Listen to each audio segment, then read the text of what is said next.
I was really debating on whether I was going to see this movie in theaters because yesterday was Discount Tuesday. I was already going to see Resident Evil, and I'm like, well, maybe I can pass on this one, wait for it to come out on video and see it then. But after hearing so many bad things about Resident Evil and why it's so bad, I figured, you know what? I better give this a try. Maybe I'll come out with at least one movie in Tuesday where I liked. And I have to say, I did like this movie, and I'm glad I saw it.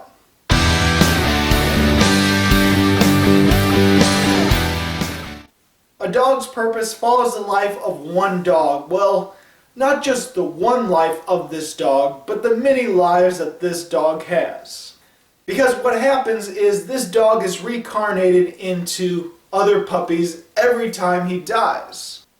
But he still has the memory of his previous lives. He's still the same dog, just in a different body each time he dies. So it's this dog's journey, this dog's many lives as he's trying to discover his purpose in life. Hence the name, A Dog's Purpose. Now I have to say, I didn't think I was going to like this movie as much as I did. I'm not saying the movie's great or anything, but it is better than what I expected. And I wasn't really going into this movie thinking it was going to be one of the worst films of the year. If anything, it looked like one of those movies where I'm like, it's okay, but I'm going to forget about it. And maybe that will be the case, but for now, I did like this movie, and let's get into the things I liked. For one, I really liked the premise of this movie. Yes, ultimately it's about a dog finding his purpose in life. Which sounds like a movie that could get really hokey, overly cheesy, and try to sound deeper than it really is. And I bet some of you are thinking, a dog's purpose in life? Why is that important?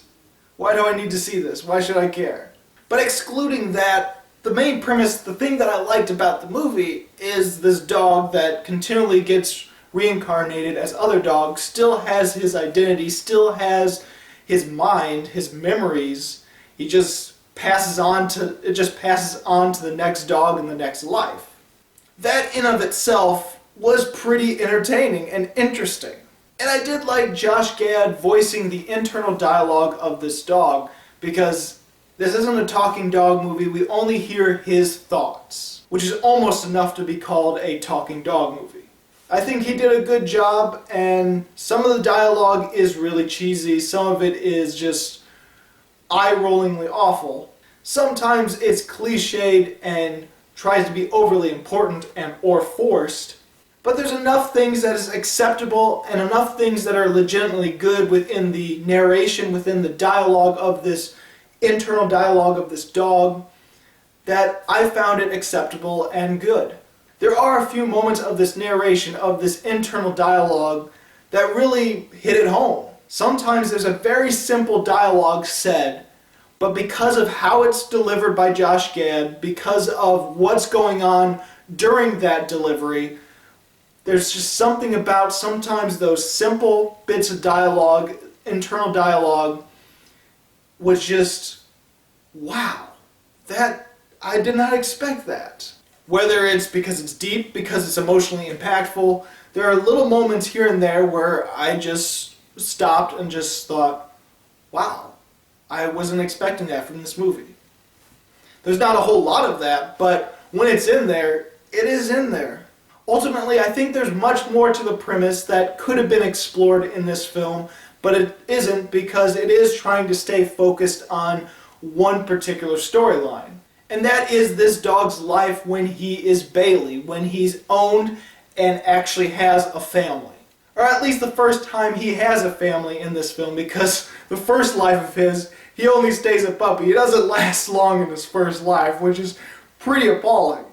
So it's really his second life where he actually gets a family that cares for him, and that's the family you see the most. That's the portion of the movie that is the most complete and fleshed out, because you see this owner, you see this kid that he bonds with, and you see him grow up into a teenager, about to go to college, goes to college, and then Bailey passes on and he goes to the next life. And you know, because the trailer shows it, he's going to eventually come into contact with that boy again as an adult, as a different dog. And so that's focused on more, and that storyline is focused on more, while the other two lives, the other pretty much short movies, both barely a half hour combined. These two little things aren't really explored as much as our main storyline, as much as When He's Bailey. But again, I understand and I see the purpose of those other two lives, because ultimately those other two lives isn't about the story itself, but what he learns from those experiences, what the dog learns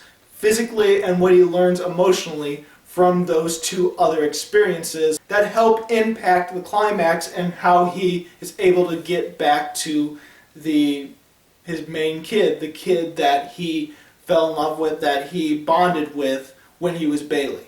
I can almost see this movie being reworked into an anthology piece where he is going through several lives and all the other lives are more fleshed out and become a different genre and a different era, because there is a different era, there is a different part of a dog's life within each of these lives, and it could almost be different movies if fleshed out more. Like his first part of life, when he's with the kid, it could be more of a family-friendly film. And in the second life, when he's in a canine unit, and that could almost be a crime drama. And then the last life could be a romance. It could be different genres, and that would actually be very entertaining if it was more of an anthology piece. These things were fleshed out, and they were totally different genres. That would be really entertaining. So I really feel there is a really good potential in this movie for something greater if done differently. And there's some things about the internal dialogue of this dog that I found really great. Some of it might be cliched, some of it might already have been done before, but there's certain things he says, certain ways the dog explains things that he sees that make sense and feel like, yeah, I could see a dog seeing things that way, if a dog could think like us and talk like us. Basically, all the little things really help this movie to be enjoyable for me. There really isn't a lot of bad things about this movie for me. Whenever it's bad, it's mainly just mediocre or just average or generic or maybe forgettable. The only really bad thing that I found was there's this one kid, this one person, this sort of antagonist, this bully character, this character that's jealous of our main boy when they're high school students and about to go to college. And that kid was kind of a bad actor compared to everyone else. And the character is really stupid in this movie when it comes to one fact alone, and I won't spoil it in case you really want to see it, but he does something pretty much criminal, well, very criminal, and he does say it's done by accident, and he may have been shocked that, holy crap, I didn't mean it to go this far. But there's a point where you think to yourself, if I was in his shoes, even if I was shocked, even if I thought it was an accident, there's several things that I would have done. One, either call the cops saying, oh, this is an anonymous phone call, or say, hey, I witnessed this, can someone help? And not really say that he did it. Or he really is sorry and it's like, oh, I'm sorry, I did this, please come and help. Or just freaking run away. He does none of those things. He just sits there, watches this crime happening, and just hides behind a tree going, oh my God. Ugh.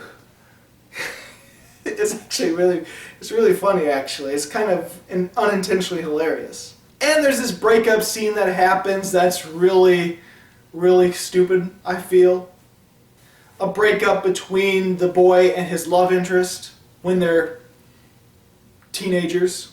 Like, you know it's going to happen, but it's done in a way that feels a little forced. Some of the dialogue is bad here and there. Some things made me want to groan, but I kept from groaning because there was a lot of people in the theater for this movie.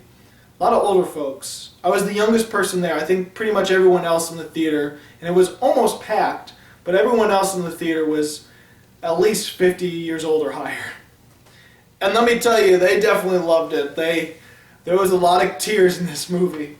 And for the most part, it does kind of look like a TV-made movie in terms of lighting and camera work and set design and all that kind of stuff. So it's really not that groundbreaking of a film. Which honestly, I don't mind all that much because I've seen a lot cheaper looking movies. Movies that did come out in theaters that I can't believe. And there were some shots with the camera that I found awkward. I understand why they're done. They do close-up of people's faces as you see the dog's perspective. There's even one time where you see through the dog's nostrils. But some of these moments I felt were just awkward and hard to look at least me personally. But I understand why they were done. Maybe they won't feel awkward looking on a little screen, but on the big theater they kind of looked awkward. Now I can understand if people feel this is by the numbers and very manipulative, because in a way it definitely is. I'm not going to argue that. And I know it's manipulative, but I found it effective.